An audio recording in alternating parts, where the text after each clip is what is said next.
Hello student, आइए पढ़ते हैं हम अपनी हिंदी व्याकरण पाठ्य पुस्तक नव्या वैभव से चैप्टर 11 क्रिया।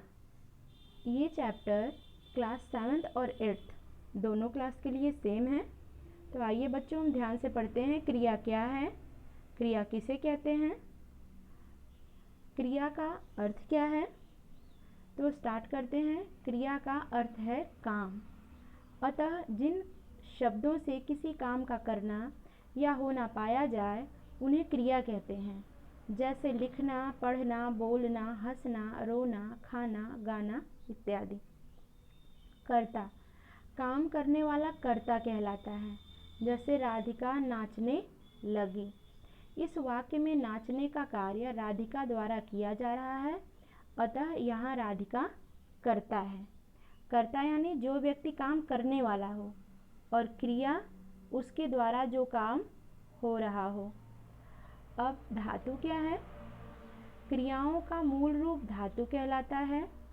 क्रिया शब्दों का निर्माण धातुओं से होता है। जैसे लिखना, क्रिया की धातु है लिख। धातु का शाब्दिक अर्थ होता है मूल, जहाँ से उसकी उत्पत्ति हुई होती है। जो जड़ होता है वही मूल होता है।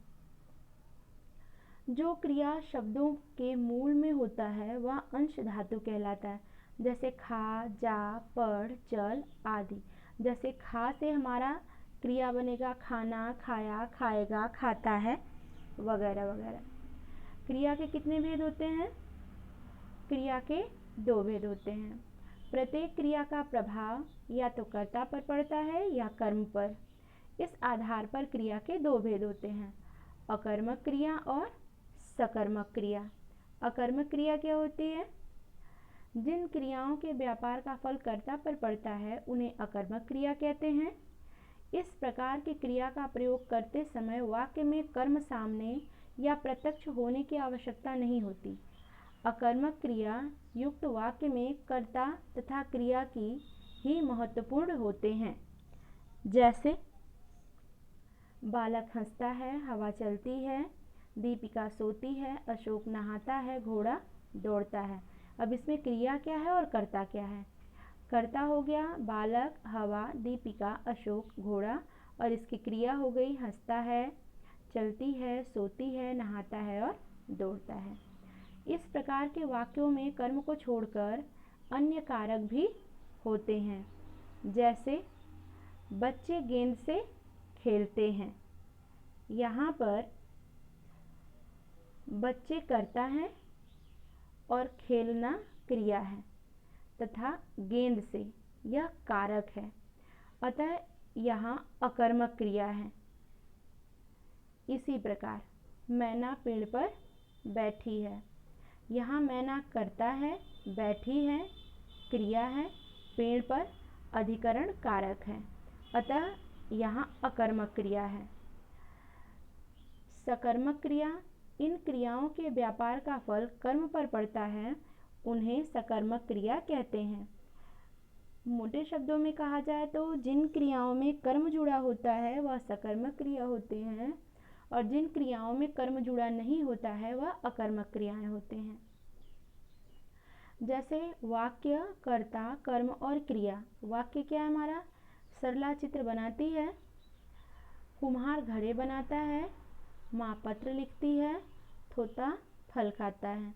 अब कर्ता कर्म क्रिया इसमें क्या क्या है? कर्ता हो गई सरला, कुम्हार, माँ, तोता, और कर्म हो गया चित्र, घड़े, पत्र, फल। क्रिया हो गई बनाती है, बनाता है, लिखती है और खाता है। यहाँ लिखे प्रत्येक वाक्य में क्रिया के व्यापार का फल कर्ता पर न होकर कर्म पर हो रहा है, अतः यहाँ सकर्मक क्रिया है। सकर्मक क्रिया के भेद, इसके भी 2 अलग अलग भेद होते हैं। पहला होता है एक कर्मक क्रिया और दूसरा होता है द्विकर्मक क्रिया। एक कर्मक, जिस क्रिया का केवल एक कर्म हो उसे एक कर्मक क्रिया कहते हैं। जैसे सुमन दूध पीती है, माँ खाना बना रही है, माला कपड़े सिल रही है। इन वाक्यों में दूध, खाना तथा कपड़ा एक एक कर्म आए, अतः यहाँ एक कर्मक क्रिया है। द्विकर्मक क्रिया, जिस क्रिया के 2 कर्म होते हैं वहाँ द्विकर्मक क्रिया होती है। जैसे माँ ने भिखारी को रोटी दी, माली ने पौधों को पानी दिया। यहाँ प्रत्येक वाक्य में दो कर्म आए। पहले वाक्य में भिखारी तथा रोटी कर्म है, तो दूसरे वाक्य में पौधे तथा पानी, अतः यहाँ द्विकर्मक क्रिया है। सकर्मक क्रिया में क्या, किसे, किसको आदि प्रश्न पूछने से कर्म सामने आ जाते हैं। सकर्मक क्रियाएं भी पूर्ण या अपूर्ण होती हैं। यदि कर्म होते हुए भी क्रिया का भाव किसी अन्य शब्द का प्रयोग करने पर आए तो उसे अपूर्ण सकर्मक कहेंगे।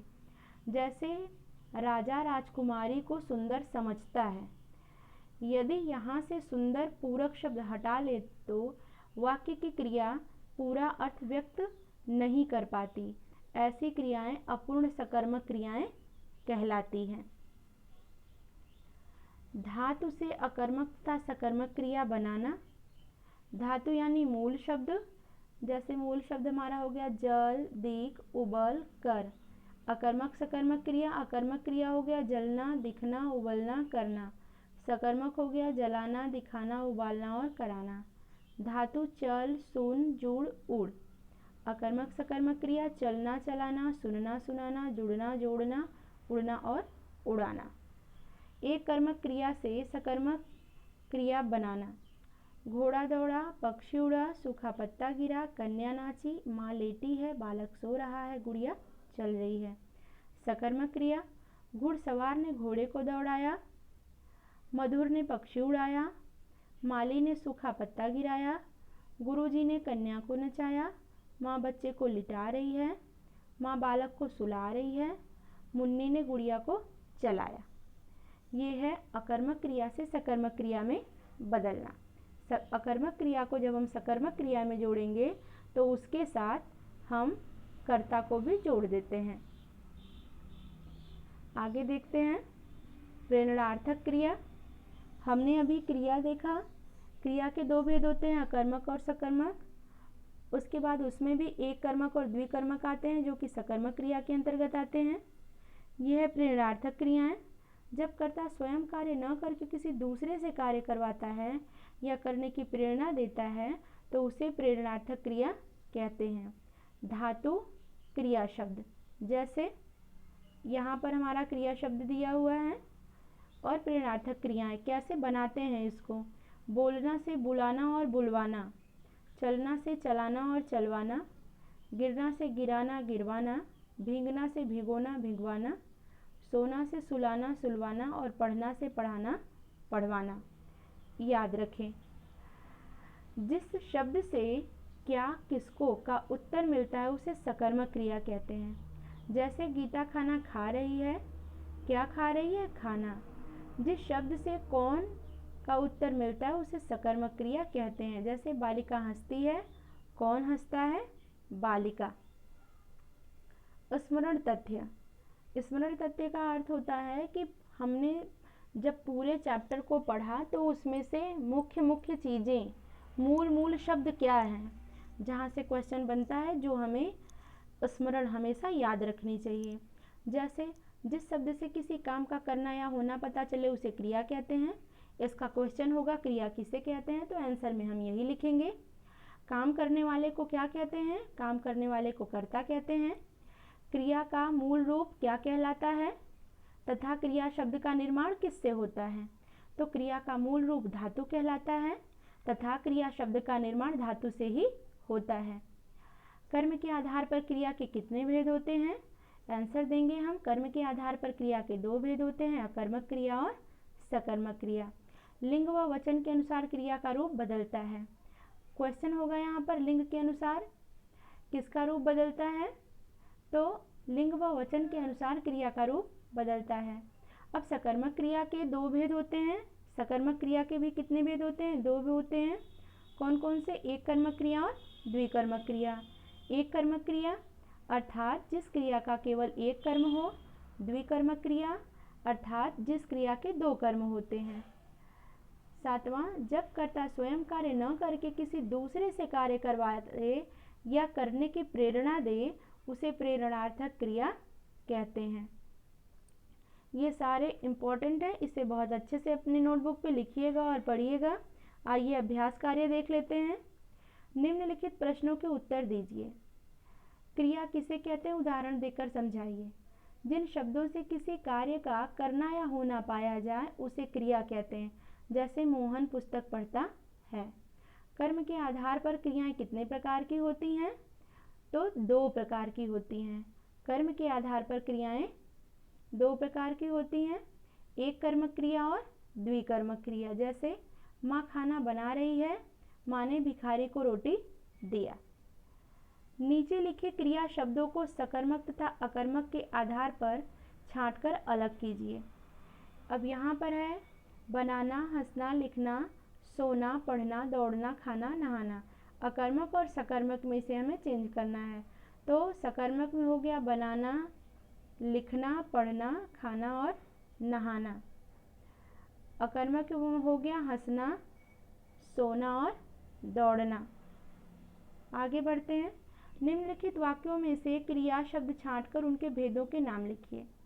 वाक्य हो गया, क्रिया शब्द हो गए और इधर भेद हो गया। पंकज ने पाठ पढ़ा, क्रिया हमारा पढ़ा हो गया और भेद इसका हो गया सकर्मक।